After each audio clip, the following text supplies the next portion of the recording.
वो भी वहां से शॉट ले सकते हैं, लेकिन अब फाइट होती हुई बीस्ट एबी ने रायट जेली को टेक डाउन कर दिया है। कल के दिन पे काफी अच्छा प्रदर्शन आया था जेली द्वारा, बट अभी ग्रेनेड, वापस से ग्रेनेड डाला गया है जेली की तरफ। क्या कंफर्मेशन आएगा? गुरु वाईटी का कंपाउंड के अंदर ग्रेनेड, लेकिन वहां से भी ग्रेनेड स्टार्ट हो चुके हैं। ग्रेनेड मॉलीज इतने सारे बच रहे हैं वहां पे बार बार। इट इज अ नेड परेड, चारों तरफ बस आपको यहाँ पे नेड्स ही देखने को मिले, बट अंदर जैसे ही प्लेयर गए बीस्ट एबी उनको डाउन किया गया, पीछे जो प्लेयर आए उनको भी डाउन किया गया। मुश्किल में फंसते हुए दो तरफा वार, ये अच्छा क्रॉस फायर सेटअप था, बहुत मुश्किल था अंदर एंटर करने की कोशिश की और एग्जॉस्ट बैकवर्ड पे, बट चली आई थिंक उनको भी रिवाइव कर दिया गया है। नंबर्स के डिसएडवांटेज अब यहाँ पे फेस करते हुए एग्जॉस्ट ई-स्पोर्ट्स, केवल 2 ही प्लेयर्स बचे हैं और मुझे लगता नहीं वो भी ज्यादा देर तक बचेंगे। एक नेड बिल्कुल उनकी तरफ तैनात कुक करके डाला गया ये नेड और आराम से एक और नॉक मिलेगा। रायट ने तो रायट मचा दिया यहाँ पे, बहुत मुश्किल अब यहाँ पे उनके अपोनेंट्स का बच के जाना। प्लेयर्स एक साथ पुश करने की कोशिश की, क्या हुआ? सडनली मुश्किलों में फंसते हुए वो प्लेयर और रायट 4 इजी फ्रैग्स लेके जाएंगे and it is going to be Rengoku जिनको मिलेंगे वो सारे एक्चुअली 3 फ्रैग्स 4 में से। स्टार्क भले ही डाउन हुए, लेकिन अब रिवाइवल तुरंत हो जाएगा और अब सर्कल के अंदर। But in the mean time team X park youngsters के अगेंस्ट जैम को टेक डाउन किया है, none other than Scout. Confirmation भी आ चुका है तुरंत, हाथ में डीबीएस है, लेकिन खिलाड़ी एकदम सामने नहीं है। मैं देख रहा हूँ कि नेक्सस ने यहाँ पे एक स्प्लिट बनाया हुआ है, 2 प्लेयर्स यहाँ फाइट ले रहे हैं, 2 प्लेयर्स ऊपर हैं। चलिए सोल्जर ने वहाँ पे नॉक निकाला श्याम रॉय को एंड अब एडवांटेज रहेगा, बाकी प्लेयर्स को भी यहाँ पे आना चाहिए, नेक्सस के प्लेयर्स को भी अब यहाँ पे आना चाहिए अपने प्लेयर्स की मदद करने के लिए। पीक मीनवाइल फेज का शिकार होते हुए एक और shot, soldier is playing on a different level. जिस तरह से यहाँ पे डीबीएस का इस्तेमाल वो करते हुए, वो स्लाइड पीक्स बहुत अच्छे थे, बट एक और प्लेयर को डाउन किया। बट क्या फायदा इतने प्लेयर्स को नॉक करने का? 3 प्लेयर्स नॉक थे, रोन के पास एचपी नहीं थी, बट नेक्सस के बाकी प्लेयर्स वो बहुत दूर। It's not easy to survive there. अब वहाँ पे छुपने की भी ज्यादा जगह होती नहीं है, मल्टीपल एंगल्स ओपन होते हैं। अभी टेंट वाले एरिया पे यहाँ पे प्लेयर्स छुपने की कोशिश जरूर कर रहे हैं। GWL ये क्या हुआ? गाड़ी लेके आए थे, होल्ड करना चाहते थे, वही खत्म हो गए। But F2B girls they are still going strong. 3 frags Lara के पास ऑलरेडी हो चुके हैं, बहुत जल्दी फ्रैग निकाल दिए, लेकिन अभी इस तरफ इनके ऊपर और भी निगाहें हैं।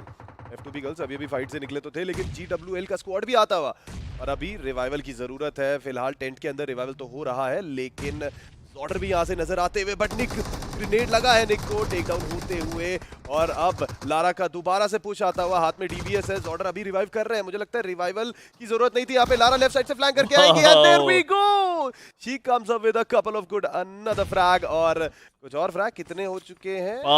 5। Lara is unstoppable at this point of time, but team X park उनका भी आगमन, वो भी चाहते हैं जोन के अंदर जगह बनाए, बट स्काउट अभी के लिए जोन के बाहर, उनको भी जोन के अंदर आना पड़ेगा। बूस्टर लगाया, बैंडेज लगाए, अपने आप को हील करना पड़ेगा स्काउट को एंड इट्स रियली इंपॉर्टेंट कि वो जल्दी करे। प्लेयर जोन के बाहर ही खत्म होते नजर आ रहे हैं, स्काउट जोन के बाहर यहाँ पे नॉक हो गए। एक बहुत बड़ी गलती, जोन बस आगे ही था। आदित्य की अगर बात की जाए, ये नेड उनके हाथ में सही जगह जाएगा तो वैल्यू जरूर मिलेगी। चलिए लारा को यहाँ पे डाउन नहीं करा, बट डैमेज बहुत दिया। वहीं बाकी जो प्लेयर्स हैं 4 सेंटिनल्स के, वो भी वहां पे होल्ड करते हुए लारा पहले रिवाइवल की प्रक्रिया को शुरू करेंगे, उसके बाद मुझे लगता है कि अपने आप को हील करेंगे। बट टीम एक्स पार्क वो जोन के अंदर ना आ पाना बहुत ज्यादा कठिनाइयों में डाला एक्स पार्क को उसने। एक खिलाड़ी को रिस्क लेना पड़ेगा मुझे लगता है टीम एक्स पार्क का, बट अभी के लिए तो चलिए। अब रिस्क की बात कर रहे थे, सारंग भी आते हुए, आदित्य भी आते हुए, सामने की तरफ प्लेयर को स्पॉट किया गया, बट अभी भी कवर तो है उनके पास। लेकिन यहाँ पे आदित्य करेंगे बचा कुचा काम, डीबीएस थी हाथ में और टीम एक्स पार्क आदित्य है नाम। 5 फ्रैग्स in total team X park के पास आ चुके हैं। चला जाएगा, उनका एक प्लेयर डाउन भी है, रिवाइवल की अपेक्षा वो कर रहे होंगे, बट एक और टीम है जो यहाँ पे आती हुई। नेक्सस के 2 प्लेयर्स जो बहुत देर से सर्वाइव कर रहे हैं वो यहाँ पे आएंगे, बट एक प्लेयर को डाउन, दूसरे प्लेयर को खत्म। ये गाड़ी ब्लास्ट हुआ, क्या हुआ?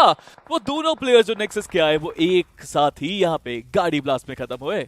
हल्का सा कवर देखा और तुरंत नेक्सस के प्लेयर ने पुश कर दिया और एक प्लेयर के अगेंस्ट सैडली फाइट को नहीं निकाल पाए। इसका स्कोर नजर आ रहा है, लेकिन कहीं दूर से भी कुछ खिलाड़ी डाउन होते हुए और अब डेडाई के ऊपर दोबारा से रश आया, बट इस बार टीम एक्स पार्क एक जॉनथन अलग ही फाइट में एंगेज करते हुए सामने, डीबीएस हाथ में है, ग्रेनेड्स भी खत्म होंगे, लेकिन जॉनथन का ये ग्रेनेड करेगा काम। और अब वापस से जॉनथन भी आईएनटी की तरफ लग गए कि चलिए पीछे अभी भी टीम है, उनको टैकल कर लेते हैं, let's all take the team down and then we will take care of it. But ये grenade team X park That need was everything. वो नीड आया, प्लेयर्स को डाउन करा, अब एक्स पार्क के सारे प्लेयर्स एक साथ पुश करते हुए। इधर जॉनथन ने एक प्लेयर को डाउन जरूर किया, उनके हाथ में ये नेड है, ये नेड बहुत वैल्यू दिला सकता है। जॉनथन के हाथ में नेड, सामने एक्स पार्क की पूरी टीम, एक नेड जाएगा, एक प्लेयर डाउन हो। की तरफ निगाहें गड़ाई पुकार ने और कर दिया है शिकार। वहीं पे क्रेजी गेमिंग को भी टेक डाउन करते हुए 2 जगह बैटल टीम एक्सपार्क की और इस गेम में 16 फ्रैग्स ऑलरेडी आ चुके हैं। 30+ पॉइंट्स निकालने के लिए ये गजब का गेम दिखाते हुए Sarang, boom goes the dynamite, down goes Rohan. ये कॉन्फिडेंस है इस टीम का, अब तक इतना जबरदस्त खेला है और अब आखिरी में आके स्पीरो बचे कुछ पॉइंट्स निकाल के चिकन डिनर भी निकालना चाहेंगे। ये कल बहुत सारे लोग कह रहे थे यार ये टीम एक्सपार्क और एग्रेसिव खेल सकते थे, थोड़ा पैसिव खेले। आज स्काउट आए हैं, कहते हैं रुको जरा आपको समझाते हैं एग्रेशन होता क्या है, क्या खेले हैं, क्या कमाल का यहाँ पे एफर्ट टीम एक्सपार्क की तरफ से। और आदित्य 6 फ्लैग इनके पास, स्काउट 3 उनके पास, पुकार के पास 4, सारंग के पास 5, एक complete team effort team X park की तरफ से। But war gods down the hill है और मुझे लगता नहीं यहाँ पे कोई और चिकन लेने वाला एक्सपार्क के अलावा, बिकॉज जो बाकी 2 टीमें बची हुई है उनके प्लेयर्स वो जोन में है ही नहीं और जोन माउंटेन पे है। टीम एक्सपार्क के सारंग भी आगे की तरफ जाते हुए, लेकिन आदित्य ने कहा भाई सारंग आप कहाँ जा रहे हैं, हम आपका फ्रैग ले लेंगे। और अब सारंग आखिरी फिनिशिंग फ्रैग निकालना चाहते हैं। It's gonna be a tough battle, 3v4 की बैटल जल्दी भी। चलिए एक फ्रैग निकाला था, सारंग आगे अंदर जाना चाहते हैं, बट दूसरी तरफ से पुकार फ्रैग देके जा रहे हैं। अब यहाँ पे लिटरली मंजर ये है स्पीरो कि इनके बीच में रेस लग गई है। टीम एक्सपार्क के खिलाड़ी एक दूसरे के